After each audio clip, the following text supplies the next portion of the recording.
திருப்பதியில் இலவசமாக தங்கறதுக்கு இந்த இடத்த நிறைய பேர் தெரிஞ்சிருக்க மாட்டாங்க. ஸோ தவறாமல் தெரிஞ்சுட்டு பயன்படுத்திக்கங்க. எல்லோரும் ரயில்வே ஸ்டேஷனுக்கு பக்கத்தில் இருக்கிற விஷ்ணு நிவாசத்தை தான் பயன்படுத்துவாங்க. இப்போ நீங்கள் பார்க்கறது ஸ்ரீனிவாசா ஹால். ஸோ இது எங்கே இருக்குது அப்படின்னு கேட்டிங்க அப்படின்னா பஸ் ஸ்டாண்டுக்கு பக்கத்தில் இருக்குங்க. இப்போ பஸ் ஸ்டாண்டுக்கும் இந்த ஸ்ரீனிவாசா ஹாலுக்கும் இடையில ஒரு மேம்பாலம் இருக்குது. அந்த மேம்பாலத்துக்கு அடியில் நம்ம நடந்து போய்க்கலாம். இப்போ நான் மேலே பஸ்ஸில் போகையில் உங்களுக்காக எடுத்துருக்கிறேன்.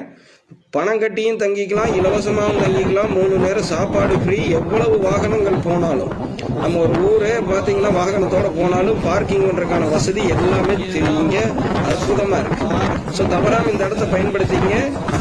ஸ்ரீனிவாசா ஹால், விஷ்ணு நிவாசம் அப்படிங்கிறது ரயில்வே ஸ்டேஷனுக்கு பக்கத்தில், இது பஸ் ஸ்டாண்டுக்கு பக்கத்தில் ஸ்ரீனிவாசா ஹால். இங்கே பார்த்தீங்கன்னா ரயில்வே ஸ்டேஷன் இருக்கும்.